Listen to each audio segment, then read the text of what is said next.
Hello and welcome to the second episode of Bullogna Technology and Entertainment News' official podcast. May have to rename that sometime soon since it is a long, distracting name. Many things to talk about today. The first episode of Bullogna's official podcast didn't go so well. Well, I wouldn't say that.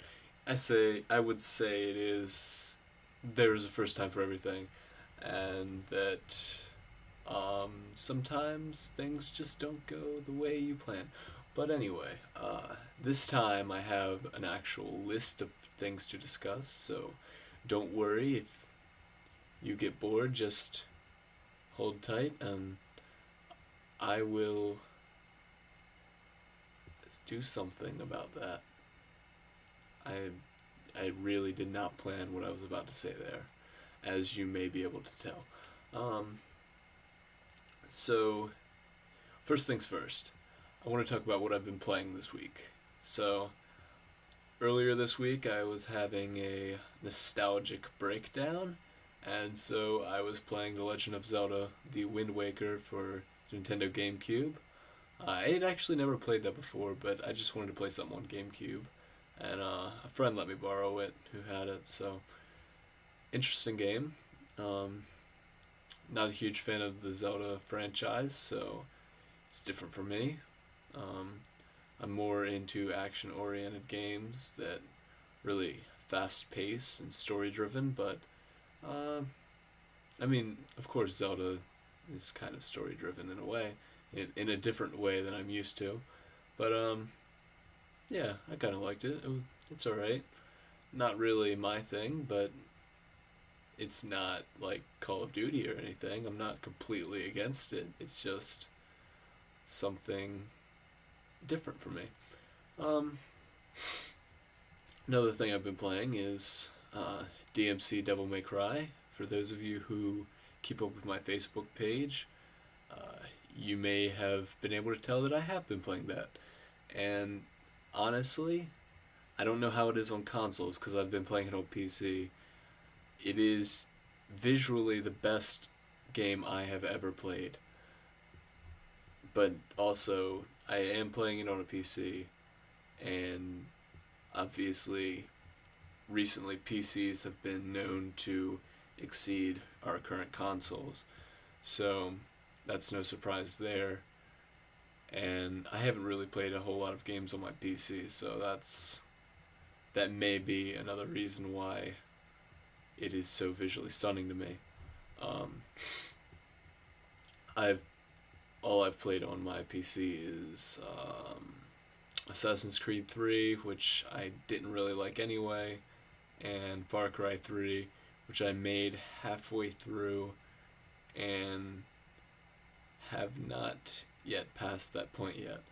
I will most likely return to that game at some point.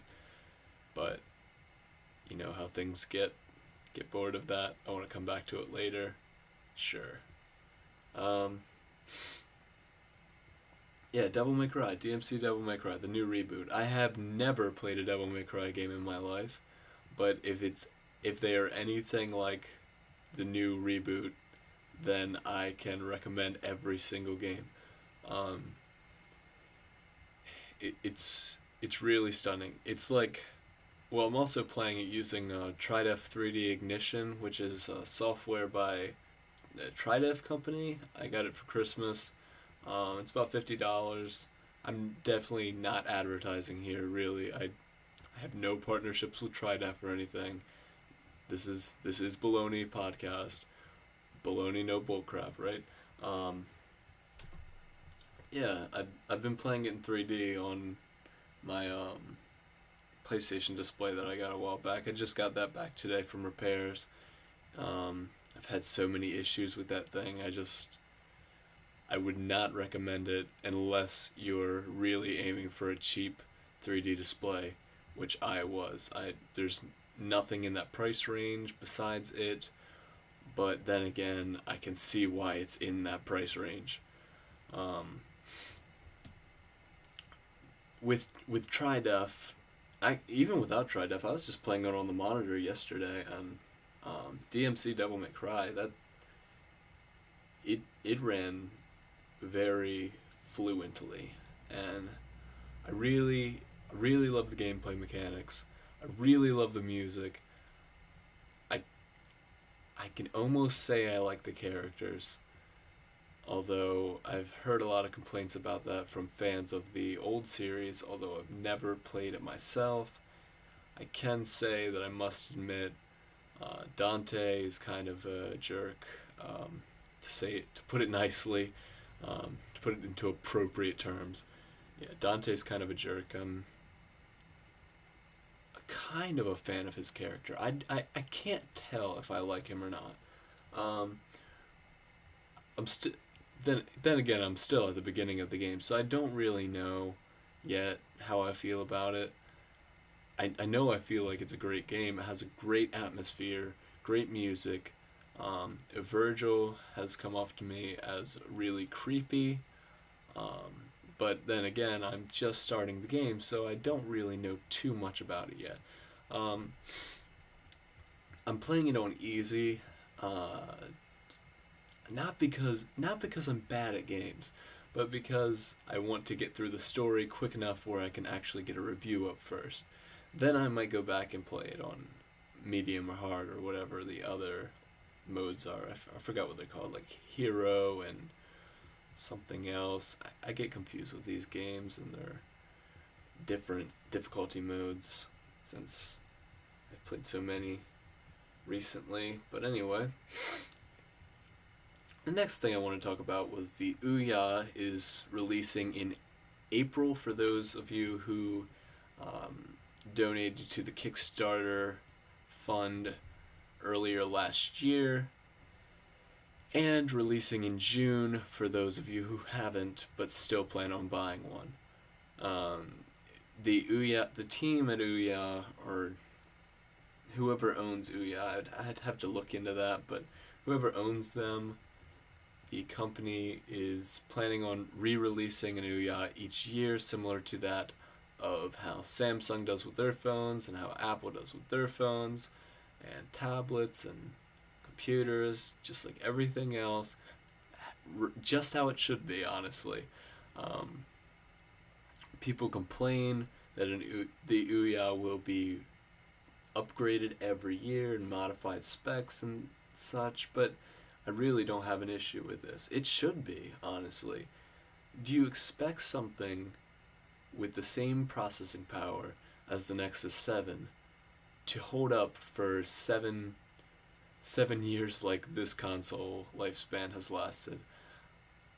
I just can't see it. I can't see that happening. I can't see that as a possibility at all. Hold on, I gotta get something on my computer. For some reason my power saving mode is on even though I turned it off already. Yeah, I thought I turned it off. I guess I didn't. Yeah, the display keeps dimming and it's bothering me. Alright, yeah, I honestly, I don't have a problem with the OUYA releasing every year with modified specs.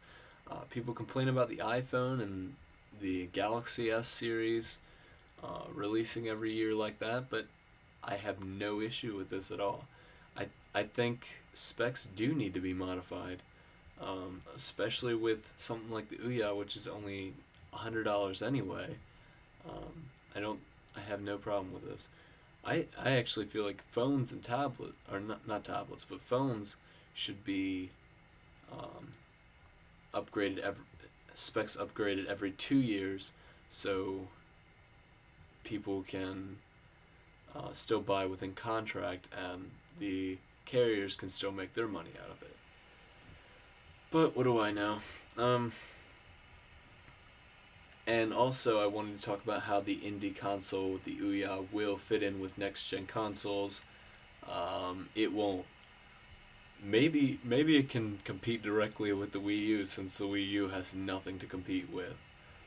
I could see that as a possibility, but the OUYA is going to be its own thing, sort of like how tablets and phones are right now. They're their own things. I can't see the OUYA being that successful with third-party publishers and developers, but what I can see is a lot of homebrew apps and piracy and such on this, the same as what happened to the PSP years after its release when it wasn't doing so well. If you're hearing a really loud, obnoxious noise right now in the background, it is my computer. It's not feeling well after my long DMC session. It seems to be exploding or vacuuming. I'm not sure. I'm not quite sure what it's doing right now. It is really, really obnoxious, but hopefully it can calm down soon when the fans have finally cooled down the system. Yeah. Hey, another thing, Halo 3 Resident Evil Revelations rumored Steam release. I'm excited about this. Don't know if you guys are. Don't know if you've even heard of Resident Evil Revelations. If you haven't, then I don't know what to tell you.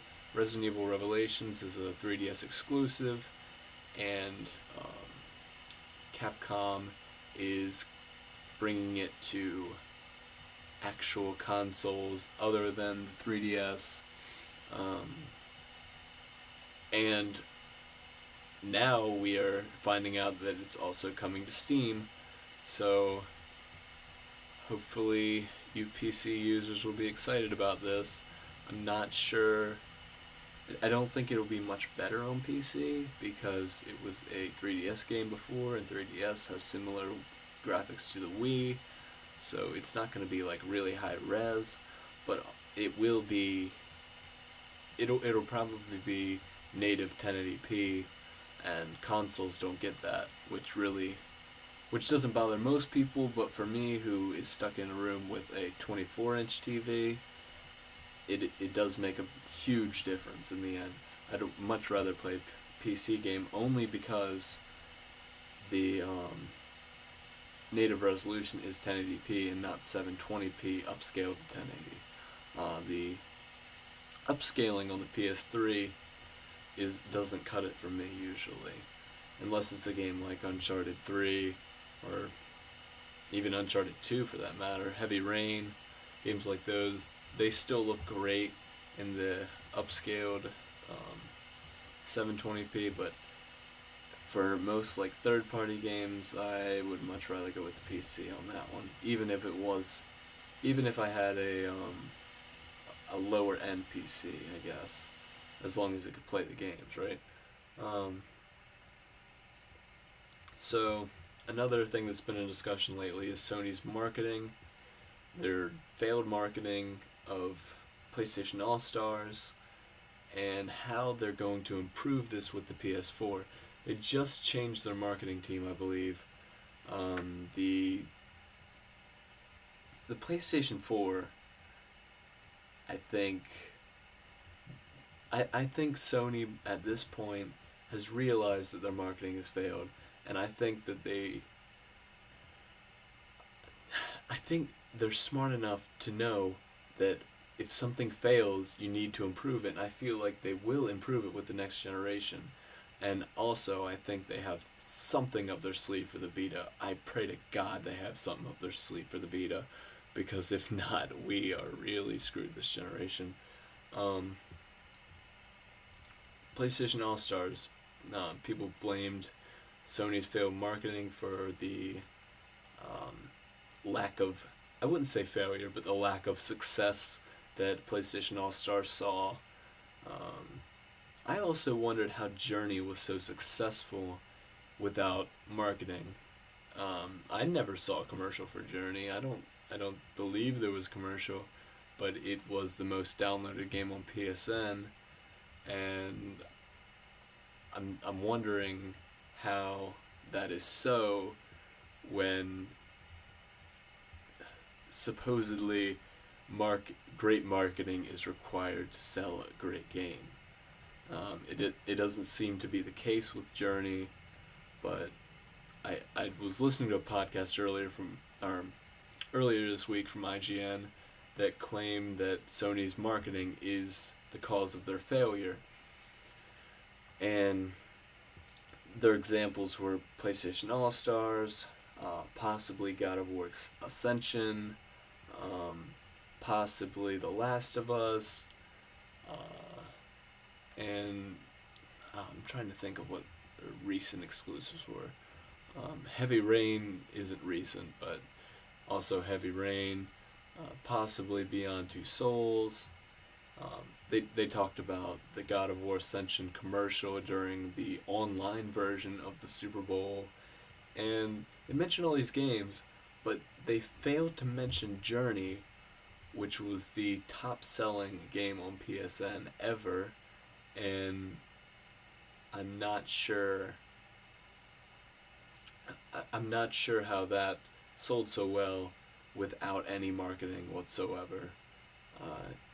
If you listeners out there know of any reason why this is so, please let me know in the comments box below or on the YouTube video version of the podcast, which this time I'll be leaving a link of on the actual blog itself.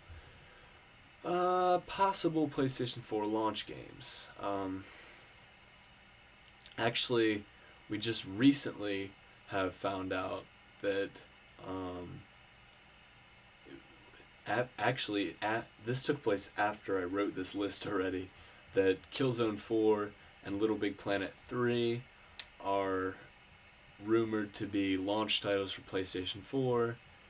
I'm not a huge Killzone fan, but I am a huge LittleBigPlanet fan, as strange as that might sound. I'm excited for LittleBigPlanet 3. I love LittleBigPlanet Vita. It was great.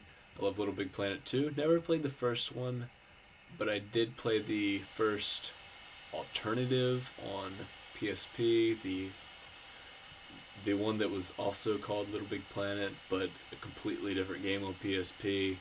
Wasn't a port. I expected it to be a port, but was not a port. When I was not little, but a couple years ago when I was younger, I suppose, I did play LittleBigPlanet PSP and thought it was a port from the PlayStation 3 version, and then later realized that it was not at all a port from the PlayStation 3 version. So yeah, Killzone 4, LittleBigPlanet 3, if you're into Killzone, if you're into LittleBigPlanet, two totally different target audiences there, but if you're into one of those, that's great. They may be coming, they may not. We'll see at E3, or we'll see at February 20th, who knows. Another thing, I'm not sure how to say this. I don't want to offend anyone by saying it wrong. It's either Gran Turismo or Gran Turismo. I've heard it said both ways, but Gran Turismo 6 is also rumored to be releasing. I've heard a lot of updates about this since last year, I believe, that it may also see a Vita simultaneous release, or maybe even somehow like streaming through Gaikai or something like that. I'm not sure what Sony has up their sleeve for that one, but that would definitely show off the new hardware power for the PlayStation 4, even though Sony has already claimed that the PlayStation 4 will focus less on hardware specs and more on new ways to play games, new gameplay methods. I find that really interesting. Since last time Sony's failure in the hardcore gaming market was based on their focus only being on hardware specs rather than actual entertainment, whereas the Xbox became the entertainment hub of the living room. Possible Xbox 720 launch games is another topic. no idea what to say here because the Xbox 720 has not even been rumored to be announced. It is in the pre-alpha beta, whatever you may refer to it as, stage of rumors. So we may see some kind of, I know Destiny, I believe it's called, by Bungie, will probably be big. I've heard that that may be the focus at Microsoft's E3 conference, but who knows really? Maybe there's a new Halo game, Call of Duty something, Call of Duty uh, mo- uh, Modern Ops, Black Warfare 4 will probably be some kind of focus at Microsoft's E3. Who knows? Personally, I don't really care too much because I don't play Xbox, but that's just my own personal opinion.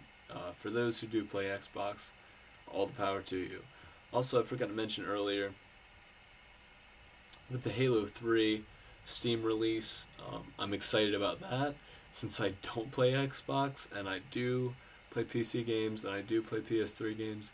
I I am excited for Halo 3 on PC because I've never really played a Halo game and I don't want to go back and like play Halo Combat Evolved and Halo 2 when I don't think those games will really impress me during this modern day age.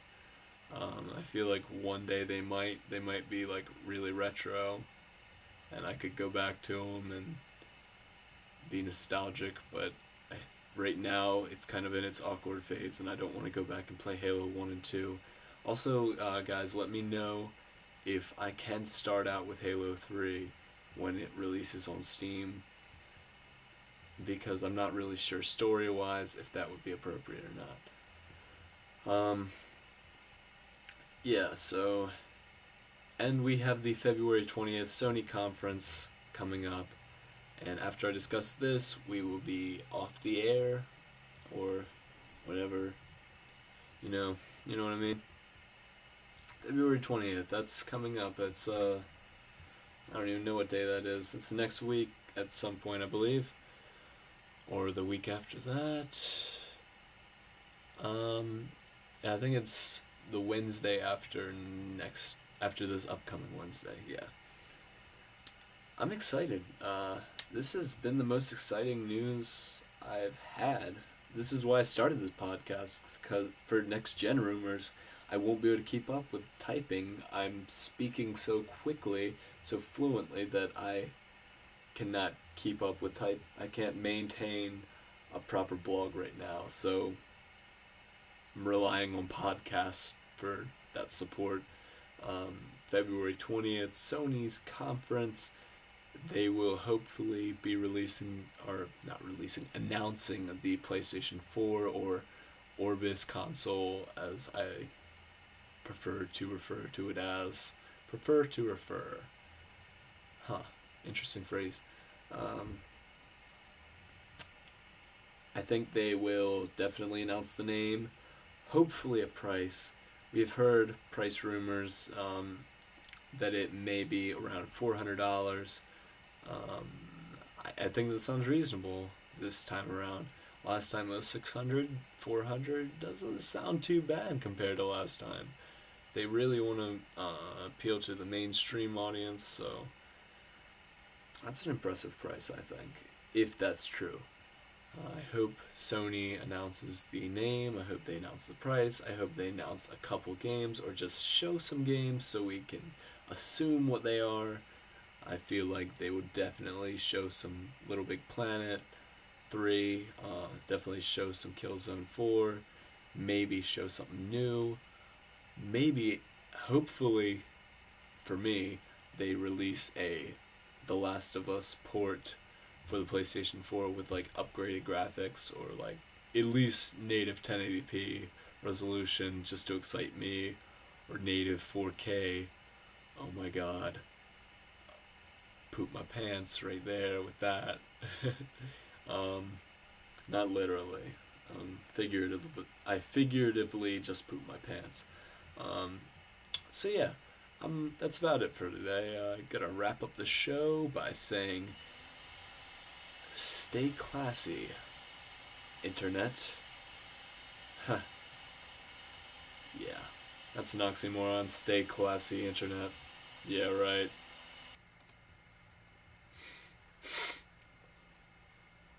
Hello and welcome to the second episode of Bullogna Technology and Entertainment News' official podcast. May have to rename that sometime soon since it is a long, distracting name. Many things to talk about today. The first episode of Bullogna's official podcast didn't go so well. Well, I wouldn't say that. I would say there's a first time for everything, and that sometimes things just don't go the way you plan. But anyway, this time I have an actual list of things to discuss, so don't worry if you get bored, just hold tight and I will do something about that. I really did not plan what I was about to say there, as you may be able to tell. So, first things first, I want to talk about what I've been playing this week. So, earlier this week I was having a nostalgic breakdown, and so I was playing The Legend of Zelda: The Wind Waker for Nintendo GameCube. I had actually never played that before, but I just wanted to play something on GameCube, and friendly.